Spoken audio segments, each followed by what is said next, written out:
तो क्या पढ़ रहे हैं हम? वैक, weighted average cost of capital. क्या है ये वैक? क्या है ये वैक? Required return. रिक्वायर्ड रिटर्न एक कंपनी का रिक्वायर्ड रिटर्न किस लिए? अपने शेयर होल्डर और डेट होल्डर को खुश रखने के लिए, कि हमें शेयर होल्डर डेट होल्डर को कितना कमा के देना है। जब हमने ये कैलकुलेट करना है तो क्या कैलकुलेट करेंगे? वैक कैलकुलेट करके। क्या ख्याल है? और वैक कैलकुलेट करना है तो करंट सिचुएशन के अकॉर्डिंगली कैलकुलेट करने के लिए हमें इसके जितने भी कंपोनेंट्स हैं वो एट मार्केट वैल्यू चाहिए। इक्विटी एट मार्केट वैल्यू चाहिए, डेट एट मार्केट वैल्यू चाहिए।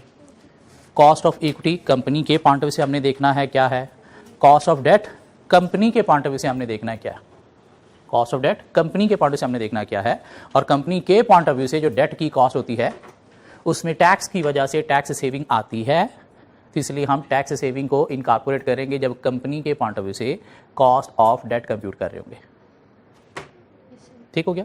कॉस्ट ऑफ डेट क्वेश्चन में अगर हमें दिया गया है तो हम उसे ज्यूम करेंगे प्री टैक्स है, तो उसमें से टैक्स का इंपैक्ट माइनस करके post tax cost of debt हम यूज करेंगे। कब? While calculating वैक।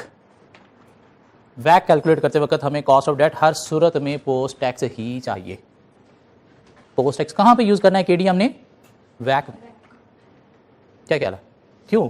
इन्वेस्टर रिक्वायर कर रहा है 10%, टैक्स रेट है 30%, तो हमें कितना पड़ रहा है ये कॉस्ट ऑफ डेट? 7%। तो वैक कैलकुलेट करते वक्त हमने देखना है कि हमें कॉस्ट ऑफ डेट कितनी पड़ रही है, इसलिए हमने क्या करना है? पोस्ट टैक्स लेना है। क्यों? टैक्स की वजह से वो जो डेट की कॉस्ट मीन इंटरेस्ट है उसमें हमें सेविंग मिल रही है। किसको? कंपनी को, इन्वेस्टर को नहीं। तो वैक कैलकुलेट करते वक्त हमने कॉस्ट ऑफ डेट क्या लेना है? पोस्ट टैक्स मीन अपनी वो सेविंग निकाल के हमने देखना है कि हमें कितना जो है वो रिक्वायर्ड रिटर्न है डेट होल्डर को खुश रखने के लिए। क्या ख्याल है?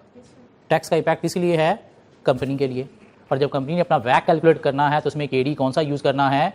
रेट कौन सा यूज करना है? Affective rate. अफेक्टिव रेट का मतलब क्या है? टैक्स सेविंग के बाद। तो बात समझ आती है? एक टेस्ट हमारा हमें मिला कि 2 दिन पहले या कुछ को 1 दिन पहले, उसमें 2 क्वेश्चन है हमारे पास। एक क्वेश्चन नंबर 1 फॉर 3 + 3 6 + 5 11 मार्क्स, और एक क्वेश्चन नंबर 2 था हमारे पास 10 + 3 30 मार्क्स के लिए। मिला के 24 मार्क्स का टेस्ट, जिसे पास करने के लिए हमें 70% मार्क्स चाहिए, तो 17 मार्क्स चाहिए पास करने के लिए। 17 मार्क्स चाहिए पास करने के लिए। ओके, क्वेश्चन नंबर 1, टेस्ट का question number 1, calculate the cost of debt of bond A. Bond A in debt है। कॉस्ट ऑफ डेट कंप्यूट करने का मतलब क्या है कि हमें केडी निकालना है। केडी निकालने के 2 वे हैं। इरडीमेबल डेट है तो KD is equal to interest into 1 minus tax rate divided by market value of 1 bond 100 face value की। क्या ख्याल है? डेट 2 तरह के होते हैं ना? क्या ख्याल है? डेट 2 तरह के हैं, रिडीमेबल और इरडीमेबल। इरडीमेबल का मतलब क्या है कि कभी भी रिडीम नहीं होगा। हमें ताहयात तिल क़यामत मरते दम तक क्या करना है? सिर्फ और सिर्फ हराम खिलाना है, हमें ये पैसे वापस नहीं करने। यही मतलब है। क्या कहला है कि हमें ताहयात तिल क़यामत क्या करना है? इंटरेस्ट पे करना है, हमें पैसे ये वापस नहीं करने में, इसने रिडीम नहीं होना। तो उसमें अगर हमने मार्केट वैल्यू ऑफ डेट निकालनी हो तो वो होती है interest into 1 minus tax rate divided bye KD. KD हम कौन सा यूज करते हैं? पोस्ट टैक्स यूज करते हैं, तो इसलिए इंटरेस्ट में से भी हम 1 माइनस टैक्स करेंगे। क्या कह रहा? अगर हम नीचे केडी नहीं यूज कर रहे, इन्वेस्टर का रिक्वायर्ड रिटर्न यूज कर रहे हैं, और इन्वेस्टर का रिक्वायर्ड रिटर्न क्या होता है? टैक्स के बिना। तो फिर आप क्या करेंगे? मार्केट वैल्यू निकालेंगे, interest divided by investor return. जो क्वेश्चन 50 या 51 में पंगा था कि यहाँ पे आपने मार्केट वैल्यू निकालते वक्त टैक्स का इम्पैक्ट क्यों नहीं लिया? क्यों? हम जो रेट ले रहे थे वो हम केडी नहीं ले रहे थे, पोस्ट टैक्स नहीं ले रहे थे, तो इसलिए हम ऊपर भी टैक्स का इम्पैक्ट नहीं ले रहे थे। इन्वेस्टर 10% रिक्वायर कर रहा है, ये था ना उस क्वेश्चन के अंदर, इन्वेस्टर 10% रिक्वायर कर रहा है, तो हमने नीचे 10% लिया था, तो ऊपर क्या टैक्स का इम्पैक्ट लेंगे? नहीं लेंगे। जब केडी पोस्ट टैक्स नीचे यूज कर रहे हैं तो फिर हम टैक्स का इम्पैक्ट लेंगे। हाँ, ये बात समझ आती है। इसी में से अगर हमने केडी निकालना हो, interest into 1 minus tax rate divided by market value पर बॉन्ड पर मीन 100 फेस वैल्यू वाले की मार्केट वैल्यू, ठीक हो गया। इररिडीमेबल डेट, मार्केट वैल्यू निकालनी तो कैसे निकालनी है, और केडी निकालना तो कैसे निकालना है। केडी का मतलब क्या है, पोस्ट टैक्स। तो अगर ये पोस्ट टैक्स यूज कर रहे हो तो फिर ऊपर भी 1 माइनस टैक्स रेट करोगे आप। अगर इधर आप पोस्ट टैक्स यूज नहीं कर रहे, इन्वेस्टर का रिटर्न यूज कर रहे हो, तो दिस मीन फिर आप मार्केट वैल्यू निकाल रहे हो इन्वेस्टर के पॉइंट ऑफ व्यू से, तो इन्वेस्टर के पॉइंट ऑफ व्यू से फिर आप टैक्स का इंपैक्ट नहीं लोगे। रिडीमेबल डेट, मार्केट वैल्यू कैसे निकालेंगे, रिडीमेबल डेट की मार्केट वैल्यू कैसे निकालेंगे, IRR के थ्रू केडी निकाला जाएगा। मार्केट वैल्यू कैसे निकाला जाएगा, जो केडी हमें दिया गया है, रेट दिया गया है, उतने टाइम पीरियड पे डिस्काउंटिंग कर लेंगे। मीन सपोज 4 साल का रिडीमेबल डेट है तो ईयर 1 लेंगे, ईयर 2 लेंगे, ईयर 3 लेंगे, ईयर 4 लेंगे, उनका इंटरेस्ट ले लेंगे, क्या कहला, टैक्स सेविंग ले लेंगे, लास्ट पीरियड में रिडम्पशन वैल्यू ले लेंगे, क्या कहला, इंटरेस्ट है सपोज 10%, 10%, 10%, 10%, टैक्स सेविंग है सपोज 3 100 वाला सपोज 105 में रिडीम होना है। हाँ, तो क्या करेंगे, पीवी निकाल लेंगे, किस पे, केडी पे। केडी क्वेश्चन में गिवन होगा, क्या कहला, केडी क्वेश्चन में गिवन होगा। तो क्या करेंगे, पीवी निकाल लेंगे, क्या बच जाएगा, ये 7 7 7 107 नहीं 112, तो चारों से 777 को अलग कर लेंगे, उस पर एनुटी अप्लाई कर देंगे, 1 minus 1.10 raise to power -4 divided by 0.10 plus वहाँ से क्या बचा 105 divided by 1.1 raise to power -4, तुम्हारे पास क्या आ जाएगी, मार्केट वैल्यू ऑफ डेट आ जाएगी। रिडीमेबल डेट, ये बात समझ आती है। हाँ, अगर उसने क्वेश्चन में दी हो ये बुक वैल्यू है, ये मार्केट वैल्यू है 100 वाले डेट की, तो फिर हम क्या करेंगे, book value into market value 100 वाले डेट की डिवाइडेड बाय 100, तुम्हारे पास market value of total amount आ जाएगी। हाँ, अगर उसने क्वेश्चन में नहीं दी हुई मार्केट वैल्यू 100 वाले डेट की क्या है, तो 100 वाले डेट की मार्केट वैल्यू हम ऐसे निकाल लेते हैं। ये बात समझ आती है।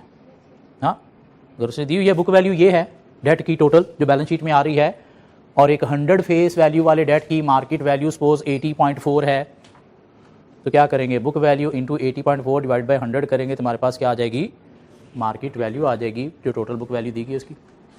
लेकिन अगर 100 वाले की मार्केट वैल्यू क्या है नहीं पता, तो ऐसे निकाल लेंगे।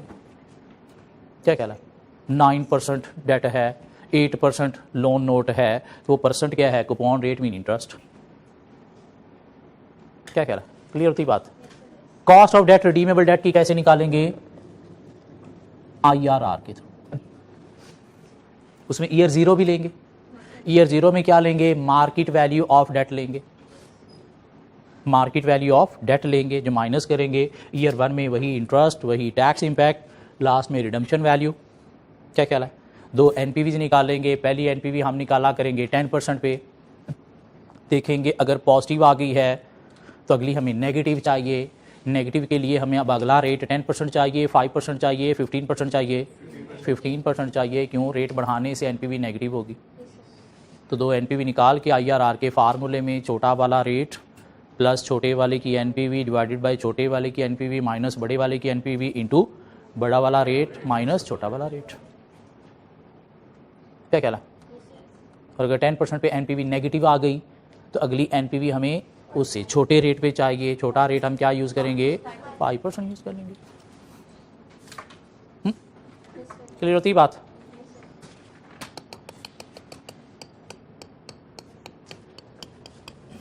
Preference shares,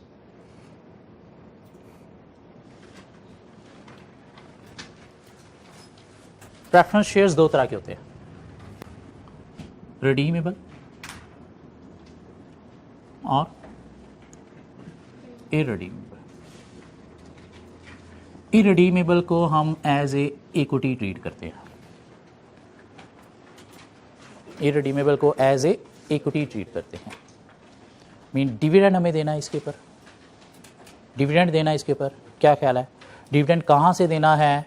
profit after tax में से देना होता है, प्रॉफिट आफ्टर टैक्स में से देना होता है।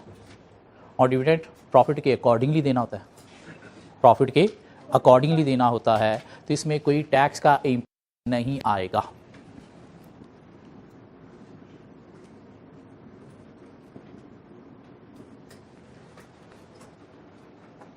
क्या ख्याल है? क्यों टैक्स से पहले नहीं देना? लोन के ऊपर इंटरेस्ट हमने टैक्स से पहले देना है और इंटरेस्ट की वजह से हमारा टैक्स जो है वो कम हो जाता है। ये हमने कहीं पे एक एग्जांपल डिस्कस की थी। इंटरेस्ट की वजह से चूंकि प्रॉफिट बिफोर टैक्स कम हो जाता है तो इसलिए टैक्स का इंपैक्ट कम हो जाता है, तो इसलिए टैक्स सेविंग हम लेते हैं। इसमें टैक्स कम ज्यादा नहीं होगा। क्यों? ये डिविडेंड कहां से देना है? प्रॉफिट आफ्टर टैक्स से देना है।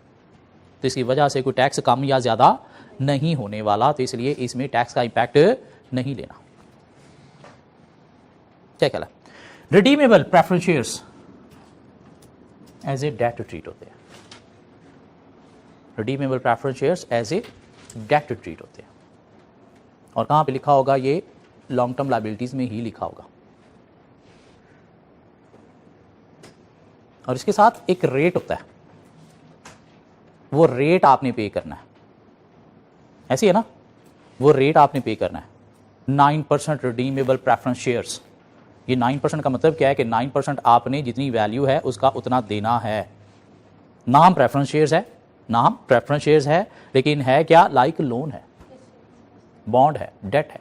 और कहां पे लिखा जाएगा? डेट में ही लिखा जाएगा। और जब डेट में लिखा गया है तो इसके ऊपर वो जो 9% है वो क्या है? डिविडेंड नहीं, वो इंटरेस्ट को नाम डिविडेंड दिया गया। क्या कह रहा? और वो इंटरेस्ट आपने प्रॉफिट बिफोर टैक्स से पहले चार्ज करना है इनकम स्टेटमेंट में। प्रॉफिट बिफोर टैक्स से पहले चार्ज करना इनकम स्टेटमेंट में, तो उसकी वजह से टैक्स सेविंग होगी। टैक्स सेविंग होगी तो यस, हम टैक्स का इंपैक्ट इसके अंदर लेंगे।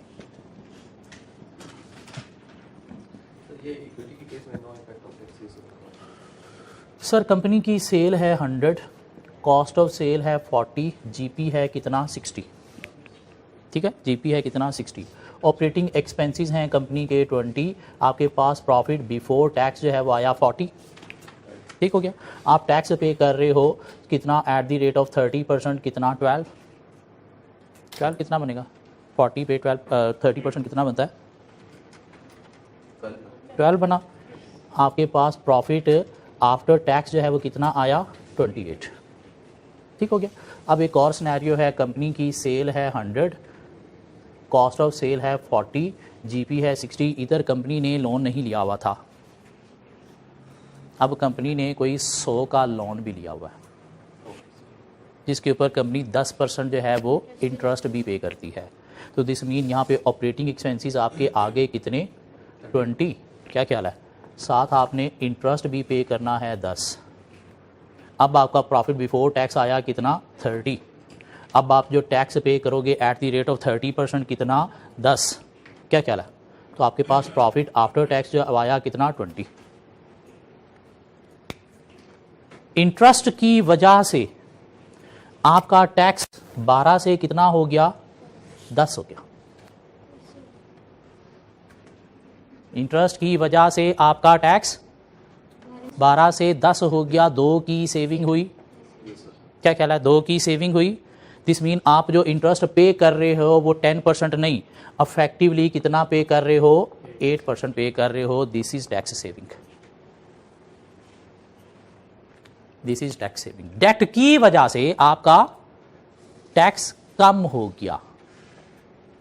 टैक्स आप पहले 12 पे कर रहे थे, बिजनेस आपको उतना ही है, सेल आपकी उतनी है। अब आप टैक्स कितना पे कर रहे हो? 10 पे कर रहे हो। बिजनेस सेल तो आपकी उतनी है। किस वजह से? डेट के इंटरेस्ट की वजह से। तो इफेक्टिवली आप जो पे कर रहे हो डेट का वो कितना? 10% नहीं, 2 ये भी तो बताया ना, कितना पे कर रहे हो? 8% पे कर रहे हो। इसलिए हम टैक्स सेविंग को डेट की सूरत में माइनस करते हैं। मीन आपको इफेक्टिव रेट पड़ कितना रहा है लोन का? 10%, 8%। क्यों? वो 2 टैक्स की सेविंग तो इसकी वजह से हुई है। हाँ, अब समझ आ गई? इक्विटी में ये नहीं है। क्यों? क्यों? वो आपने कहां से देना है? पैट से देना है, वो पैट से देना आपने, लेकिन डेट में है तो preference shares as a debt होगा। एज ए डेट है तो उस पर आपने फिक्स एक तरह का इंटरेस्ट देना है। क्या ख्याल है? और इंटरेस्ट कहाँ पे देना है? यहाँ पे देना है। तो उसकी आने की वजह से टैक्स आपका बचेगा, कम होगा। तो preference shares redeemable like debt बे टैक्स सेविंग लेंगे, इरिडीमेबल वो तो लाइक इक्विटी है, तो उसमें टैक्स का इंपैक्ट नहीं होगा। ये बात समझ आती है? Question number 1 of the test. Question number 1, DD company has a dividend payout ratio of 40% and has maintained this payout ratio for several years. This means retention ratio आपकी कितनी है? 60%. The current dividend per share of company is 50 cent per share and it expects that its next dividend per share payable in 1 year's time will be 52 cents per share. तो current 50 है, next 52 होगा, grow हो रहा होगा। कितने percent growth हम निकाल सकते हैं अगर क्वेश्चन में गिवन ना हो? कैसे निकाल सकते हैं सर? कैसे निकाल सकते हैं? जैसे सेल ग्रोथ निकालते थे अकाउंटिंग में, करंट मीन नई वाली sale minus previous sale over previous sale into 100। क्या ख्याल है?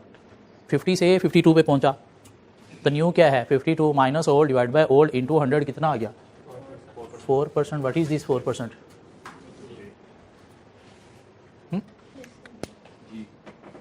जी okay. So the capital structure of the company is as follows: equity ordinary shares par value 125 million, mean 25 million shares हैं। Reserve हैं debt bond A 100 par value, bond B 100 par value और 20 million 10 million उनकी book value है। Bond A will be redeemed at par in 10 years time and pays annual interest of 9%. The current X interest market price of bond is 95.08. What is 95.08? Market value of 100 वाला bond. Market value of 100 वाला bond. तो this mean हम जो bond ए company का दिया हुआ है 20 million का, उसकी मार्केट वैल्यू निकाल सकते हैं। क्या ख्याल है? 95.08 डिवाइडेड बाय 100 कर देंगे तो उसकी मार्केट वैल्यू आ जाएगी। And bond B will be redeemed at par in 4 years time and pays annual interest of 8%. Bond B जो है उसका इंटरेस्ट रेट जो है वो 8% है, बॉन्ड A का इंटरेस्ट ऑफ 9% है। ये 9% 8% क्या है? Coupon rate. Coupon rate. The cost of debt of this bond is 7.82% per year. The current X interest market price of bond is 102.01. तो 102.01 क्या है? मार्केट वैल्यू है। 102.02 क्या है? 01 क्या है? मार्केट वैल्यू है। तो हम जो इसकी बुक वैल्यू दी गई है, कितनी दी गई है सर? बुक वैल्यू 10 दी गई है। तो इस 10 का हम जो है वो मार्केट वैल्यू निकाल लेंगे। हाँ, रेट हमें गिवन है cost of debt 7.82 per year. Bond A and bond B were issued at the same time. DD company has an equity beta of 1.2. The risk-free rate of return is 4% per year, and the average return on the market of 11% per year. Ignore taxation. ये शायद KE के लिए कैपम का data दिया गया है, लेकिन इस टेस्ट तक हमने कैपम नहीं पढ़ा हुआ। तो KE हमारे पास गिवन है 12.4%। अगर किसी को कैपम आता है तो अपनी तसल्ली भी कर ले, 12.4% ही आएगा, लेकिन हमने कैपम नहीं पढ़ा हुआ, इसलिए KE क्वेश्चन में मैंने दे दिया। ठीक हो गया? हाँ, अगर कैपम पढ़ा होता इस टेस्ट तक तो फिर ये KE क्वेश्चन के अंदर ओरिजिनल क्वेश्चन में नहीं था। ओरिजिनल क्वेश्चन में नहीं था, मैंने दे दिया। क्यों? कि हमने इस टेस्ट तक कैपम नहीं पढ़ा हुआ। Calculate the cost of debt of bond A। Bond A 100 face value, 9% interest है। The ex interest market price of bond is 95.08। The cost of debt of bond A please मुझे जल्दी से कैलकुलेट कर देंगे। हाथों से जंग उतारें, अपने आप को थोड़ा सा हेल्प आउट करें, कैलकुलेटर उठाएं, पेन उठाएं, पेज आपके सामने होगा। प्लीज़ जल्दी से मुझे कॉस्ट ऑफ डेट निकाल दें, क्योंकि अगर अभी नहीं निकली तो कभी नहीं निकलने वाली।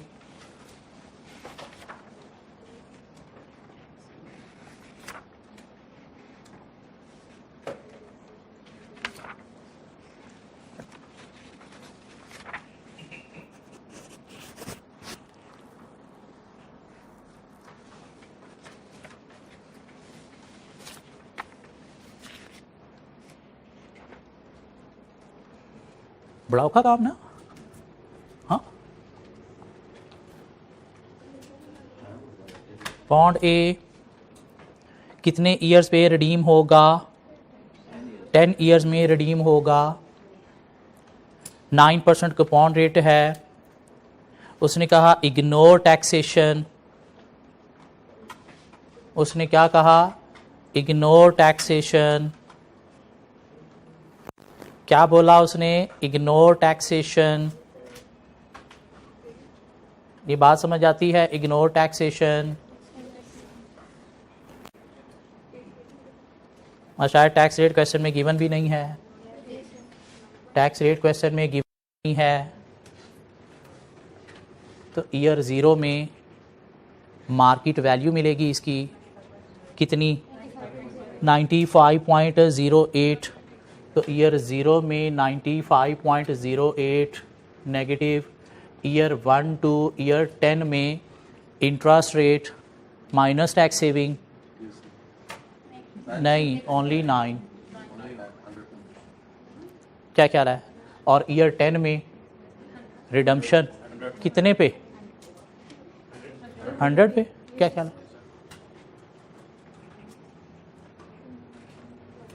PV at the rate of 10%।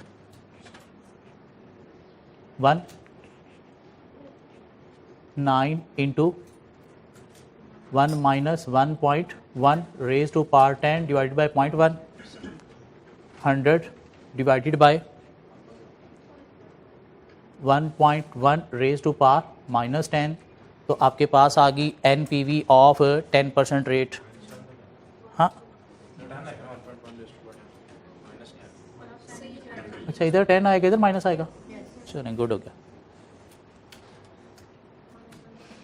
Ji. NPV 10% पे कितनी? 1.22। Negative positive? नेगेटिव। तो रेट बढ़ाओ या कम करो? कम करो। कम करने से पॉजिटिव आएगी, रेट बढ़ाने से नेगेटिव आएगी।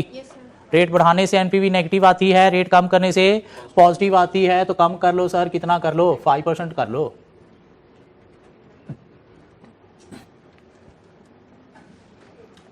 One 9 into 1 minus 1.05 raised to power minus 10.05, 100 divided by 1.1 raised to power 10 के 1.05। अब NPV देखें सर कितनी आ रही है?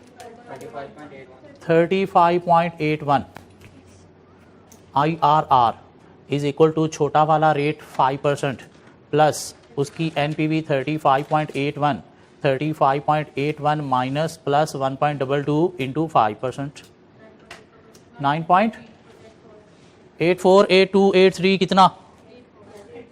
84%। सब एग्री करते हैं? लॉक कर दूं? ओके, रिक्वायरमेंट ये होगी। किसी को समझ ना आई हो ये क्या कर बैठा? हाँ, रिडम्पशन क्वेश्चन में गिवन थी नहीं, तो हम एज्यूम करेंगे 100 पे ही रिडीम होगा फेस वैल्यू पे। जी चलें आगे। सीख रहे हैं, टेस्ट से भी हम सीखते हैं। Requirement B of the question, calculate ex div share price using dividend growth model. Ex div share price using dividend growth model. Market value is equal to D into 1 plus G divided by K E minus जी। यही निकालना है आपको। Dividend अभी कितना पे किया है? 50 पे किया है। 1 plus growth rate is 4% divided by K E 12.4% minus 4%। What is x div share price? X D भी आएगी ना इसे? हाँ, कि कम डिव आएगी? एक्स डी भी आएगी। कितनी? 6.19 पर शेयर। किसको? 50 सेंट था। 0.50 50 सेंट था ना।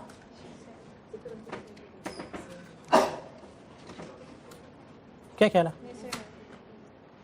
Part C, calculate market value weighted average cost of capital. Calculate market value weighted average cost of capital बोले तो वैक चाहिए उसे, जो इक्वल होगा किसके? Equity into cost of equity plus debt into cost of debt, कौन सा debt, debt A, debt A, दो तरह की डेट है ना, क्या कहला है, प्लस डेट बी इंटू उसकी cost of debt divided by equity plus debt A plus debt B. कितनी वैल्यूज चाहिए हमें, 6 वैल्यूज चाहिए, 6 वैल्यूज चाहिए।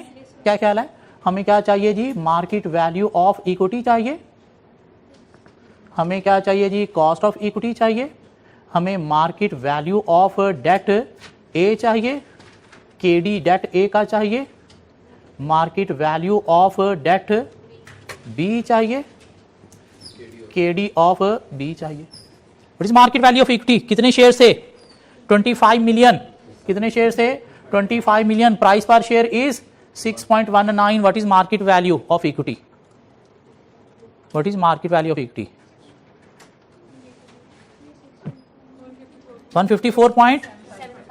154.75 million, what is K E, question में गिवन है 12.4%, what is market value of debt A, 20 million book value है, 20 million book value है into 95.08 पर 100 वाला debt, 19.016 million, what is KD of A, 9.84% हमने कैलकुलेट किया, what is market value of debt B, 10 million उसकी जो है वो हमारे पास बुक वैल्यू आ रही है, इंटू मार्केट वैल्यू ऑफ 100 वाले की कितनी है, 102.01, 102.01 100 वाले की तो क्या आ गई, 10.201 million. What is market value of sorry cost of debt of debt B, question में गिवन है 7.82%। सर ये तो प्री टैक्स होती है, पोस्ट टैक्स क्यों नहीं ले रहे, उसने बकवास की है, इग्नोर टैक्सेशन इसलिए नहीं ले रहे, ना ही टैक्स रेट गिवन है, डेटा में पुट कर दो सब कुछ। Market value of equity 154.75 into K E 12.4% plus debt A 19.016 million into 9.84% plus debt B 10.201 into 7.82% divided by 154.75 plus 19.016 plus 10.201. What is WACC? 11.88%. Question number 2 में जल्दी से आ जाएं प्लीज, क्वेश्चन नंबर 2 में जल्दी से आ जाएं भाग के।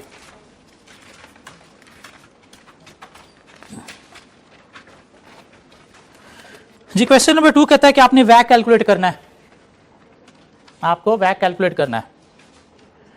क्या कहता है, Droxfol company is a listed company that plans to spend 10 million on expanding its existing business, plans to spend, planning कर रही है। It has been suggested that the company could be raised by issuing 9% loan note redeemable in 10 years time. It has been suggested, क्या ले लिया है? नहीं, तो हमने तो वो देखना है ना जो ले लिया है, जो कर लिया है। प्लानिंग तो हमारी भी बड़ी होती है कि हम अगले 6 माह में 6 पर्चे पास कर लेंगे, लेकिन एक्चुअल क्या है हमने वो देखना है। सो current financial information on a Droxfall company is as follows. Statement of profit or loss information for the last year. Profit before interest and taxes 7 million. Interest 500. Profit before tax. Tax profit for the period. Statement of financial position for the last year. Non-current assets, current assets. Ordinary share nominal value 100. This mean 5 million shares हैं, 5 million share हैं। Retain earning nominal बोले तो par value 1 है, 5 million shares हैं। 10% loan note, 10% coupon rate, book value is 5 million. 9% preference shares, nominal value 1, book value 2.5 million. और उसने date में लिखा हुआ है कि इक्विटी में लिखा हुआ है, डेट में लिखा हुआ है सर, टोटल इक्विटी उसने ऑलरेडी ऊपर दे दिया है। दिस मीन ये रिडीमेबल प्रेफरेंस शेयर्स हैं, total non-current liabilities, current liabilities, total equity and liabilities. The current ex-div ordinary share price is 4.5 per share. This means market value of equity आ गई हमारे पास. The ordinary dividend of 30 cents per share has just been paid, and the dividend is expected to increase by 4% per year for the foreseeable future. जी आ गया हमारे पास, current dividend आ गया, तो शायद के E question में नहीं होगा, जो हम निकाल लेंगे. क्या कहला है? Dividend 0.35 into 1 plus growth rate divided by market value plus G. The current ex div preference share is 76.2 Saint.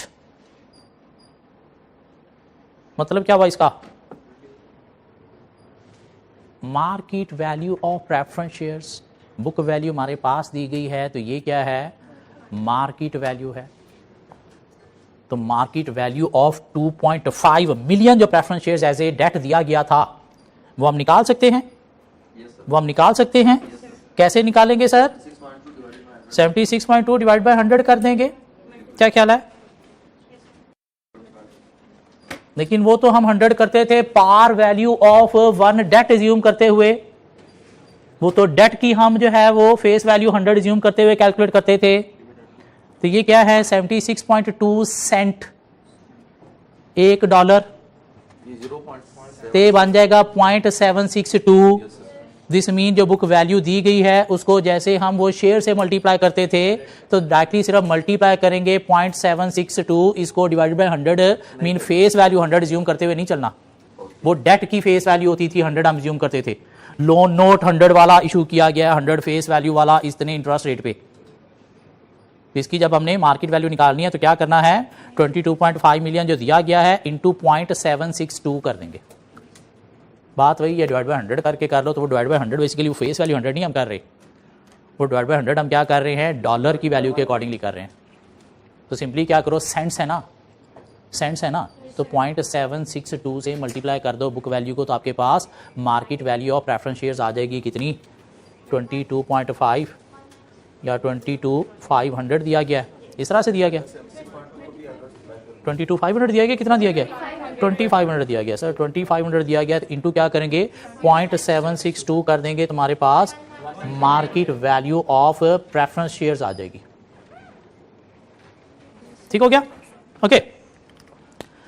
So market value of equity आ गई, के ई आ गया, market value of preference shares आ गया हमारे पास. The loan notes are secured on the existing non current assets of Droxfol company and are redeemable at nominal value in 8 years time.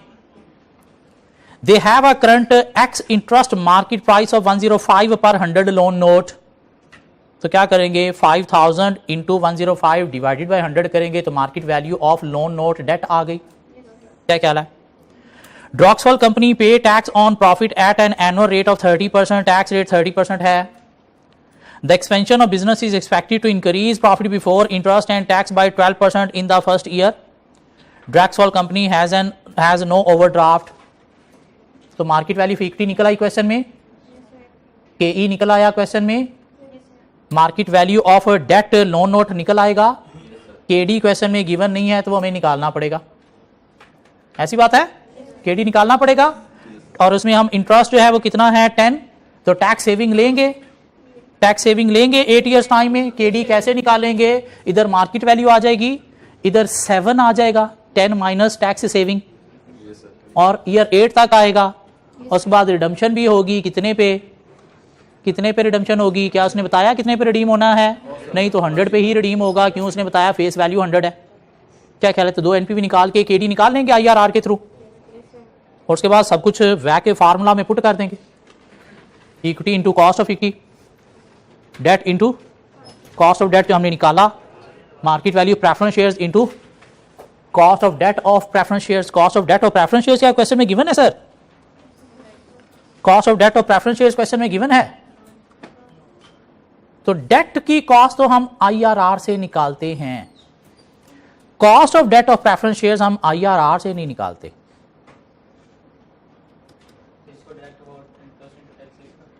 इसको direct हम क्या करेंगे? Interest into tax saving divided by market value. Market value कितनी दी गई थी?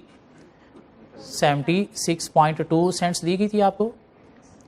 72.762 कर देंगे.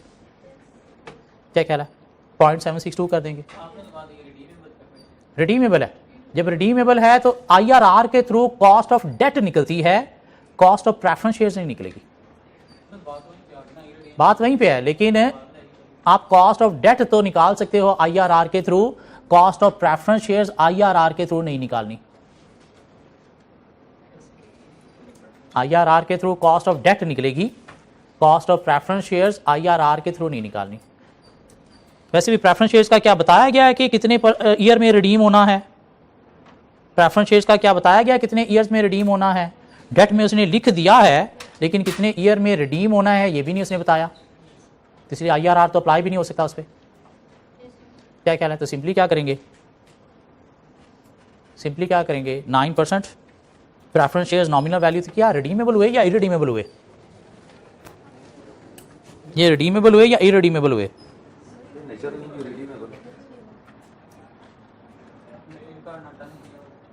उसने कहां पे लिखा हुआ है? उसने लिखा कहां पे हुआ है? इक्विटी में या डेट में? डेट में लिखा हुआ है और साथ 9% भी दिया हुआ है। दिस मीन इतना इंटरेस्ट आपने देना है। 9% का मतलब क्या है? इतना इंटरेस्ट आपने देना है। हाँ, टाइम पीरियड उसने नहीं बताया तो है ये रिडीमेबल ही, लेकिन चूंकि टाइम पीरियड नहीं है तो इसलिए हम क्या करेंगे, simply cost of preference shares कैसे निकालेंगे, KD ऑफ प्रेफरेंस शेयर्स कैसे निकालेंगे? Interest 1 minus tax divided by market value